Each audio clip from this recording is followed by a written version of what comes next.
4 sœurs, au profit d'un candidat, au profit d'Ibrahim Boubacar Keïta, où les chasseurs se sont promenés de village en village pour dire attention, le candidat des chasseurs, c'est celui-là.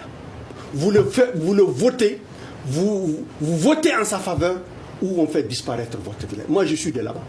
Je sais ce que je dis. J'étais sur le terrain. Donc, quand on instrumentalise, quand on perd l'équilibre entre des communautés, généralement, c'est ce qui arrive. C'est parce qu'au Rwanda, l'équilibre a été rompu qu'il y a eu le génocide rwandais.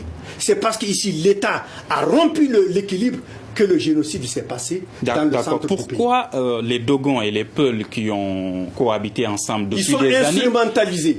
Veulent faire sortir les Peuls, comme vous le dites, si c'est le cas, de leur espace. Mais c'est l'espace économique.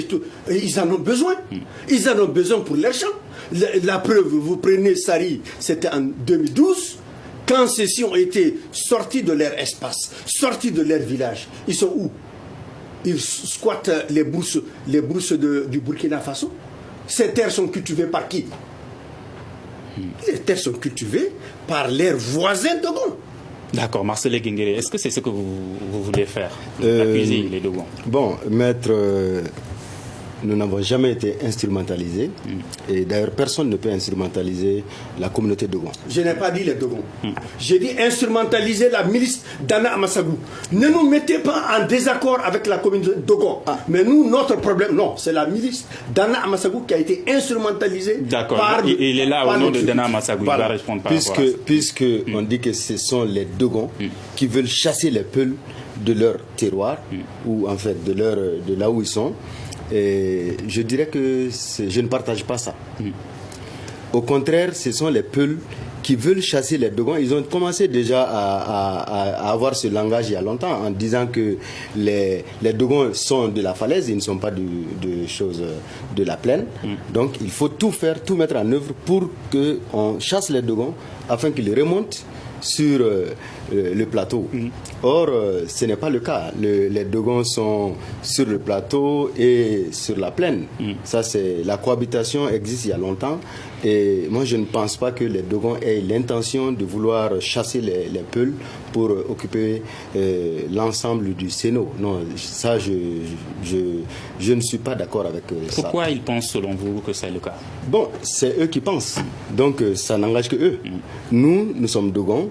Nous sommes sur le plateau, nous sommes sur la plaine. Tous les deux terroirs sont nos lieux d'habitation, nos lieux d'activité. Et de l'autre côté, quand il dit que Dana Amassagou a été instrumentalisé par l'État, là aussi je dément formellement parce que Dana Amassagou existait bien avant les élections. Bien avant les élections, Dana Amassagou existait et les premières personnes qui ont attaqué, c'était du côté Peul qu'ils ont attaqué les Dogons. Et les Dogons, Dana Amassagou s'est organisé pour défendre les populations Dogons. Au début, même les Peuls, même maintenant, nous, on défend même les Peuls. Donc maintenant, si vous prenez les élections, il dit qu'il y a eu plus de résultats en faveur du candidat Ibrahim Boubacar Keïta aux dépens des autres candidats. Bon, c'est de bonne guerre, hein. Parce qu'on a compris... Mais s'il n'y a pas une instrumentalisation des deux côtés, pourquoi ces deux communautés aujourd'hui s'affrontent? Bon, c'est ce que je vous dis. C'est les Dogons qui ont été combattus d'abord. Les premières tueries, c'était les Dogons. C'est les Dogons qui ont été tués. Et les Dogons, en ce moment, ont leur manière de s'organiser pour sécuriser leurs biens et leurs personnes. Donc c'est comme ça que Dana Amassagou est créé. Ça n'a pas été créé contre les Peuls, mais ça a été créé contre toute personne qui s'attaque à la communauté Dogon. Voilà. Malheureusement, c'est les Peuls. Que pensez-vous de cette situation? Y a-t-il instrumentalisation ou pas? Je pense que c'est très dangereux et très simple de réduire l'analyse de la question à des communautés ethniques. Parce que tout d'abord, lorsqu'on définit un peu ce qui se passe, c'est d'abord des couches socio-professionnelles qui sont touchées. Ensuite, ce qui se passe et plutôt qu'il faut déconstruire aujourd'hui, ce sont les amalgames qui existent entre Peu et Dogon. Peu ne signifie pas terroriste, Et Dogon ne signifie pas violence, milice, armée. Voilà. Il est important aujourd'hui de déconstruire déjà tout ce qui se dit entre ces différentes communautés, parce que les deux communautés sont également victimes en fait de tout ce qui se passe.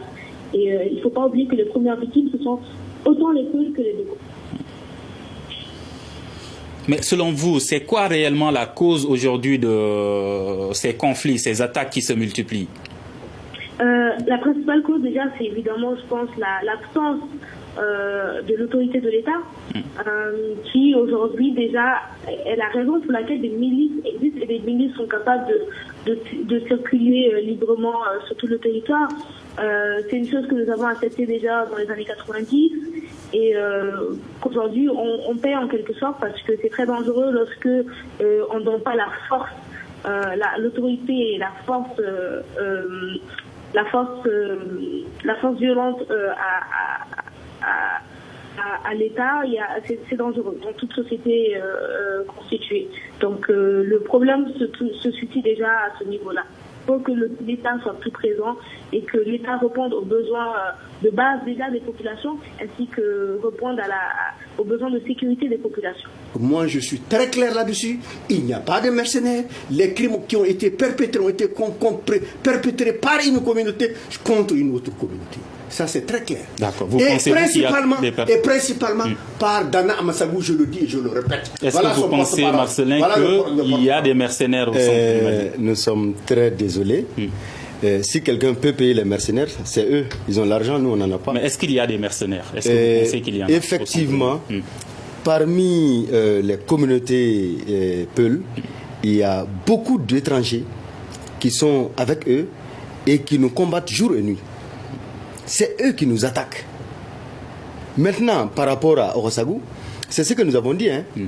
Nous sommes blancs comme neige. Et s'ils ont eu des problèmes entre eux et leurs mercenaires là-bas qui les ont massacrés, il ne faudrait pas qu'ils disent que c'est nous. Parce que sur le terrain, il y avait eu beaucoup de corps de mercenaires.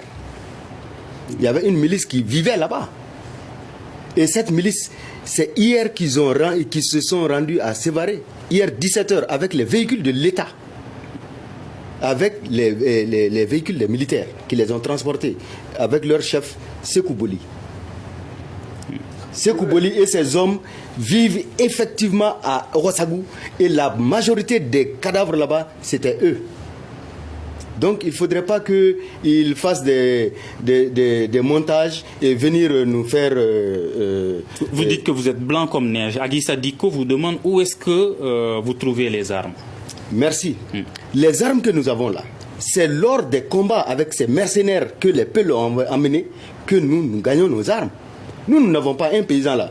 Comment on peut payer des armes de plus de 500 000, 750 000 et autres? Toutes les armes que vous avez, c'est lors des combats. Nous n'avons que des fusils de chasse. Ça, c'est ce que le chasseur a. Maintenant, ce sont les Peuls qui nous ont montré les fusils de guerre. Quand ils nous attaquent et qu'on repousse, pour la plupart des combats, nous dominons les combats.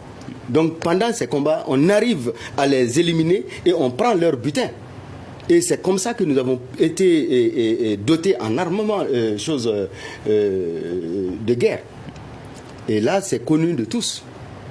Si ce n'est pas maintenant, on n'a jamais vu un Peul avec un fusil. C'est toujours avec son bâton. Mais le chasseur, c'est toujours avec son fusil. Ça, c'est connu. D'accord. Où est-ce que vous trouvez les armes? Vous les allez armes déposer. que nous utilisons, c'est pour l'autodéfense des villages. Où est-ce que vous les avez eues? C'est des armes de chasse, des fusils de chasse. Nous les payons avec les Dogons. C'est les Dogons qui fabriquent. Les fermes ne fabriquent pas d'armes. C'est les Dogons qui fabriquent les armes. Il a dit qu'il paye les armes avec les Dogons, les fusils de chasse. Il reconnaît que nous, on est les détenteurs de fusils de chasse et c'est nous qui les fabriquons. Mais comment est-ce que même si quelqu'un est fou, il ne peut pas fabriquer un fusil pour donner à son ennemi pour qu'il le tire? Jamais. Eux, ils ont les grands moyens de se payer les vraies armes de guerre. Et sur le terrain, nous le voyons. Et pendant les combats, c'est ce que je soutiens. Peut-être Maître, il n'est pas aussi sur le terrain que moi. Mais nous avons beaucoup de pièces d'identité que nous récoltons pendant les combats avec les Peuls. Quand ils nous attaquent et que nous on les cerne parce que nous sommes plus nombreux qu'eux en termes de mouvement tactique, nous sommes mieux organisés que eux. C'est pourquoi maintenant ils ont peur. Parce que le problème est que ils nous ont attaqués, ils pensaient qu'ils allaient pouvoir nous faire disparaître rapidement, mais ça a échoué. Nous nous sommes automatiquement préparés parce qu'ils pensaient qu'il n'y avait plus de bons chasseurs au pays de Gond, mais on avait mis les choses à côté, mais on n'avait pas oublié. Et dès lors qu'on a vu qu'on est attaqué, on a fait sortir nos choses anciennes, hein, et ça, on travaille avec ça.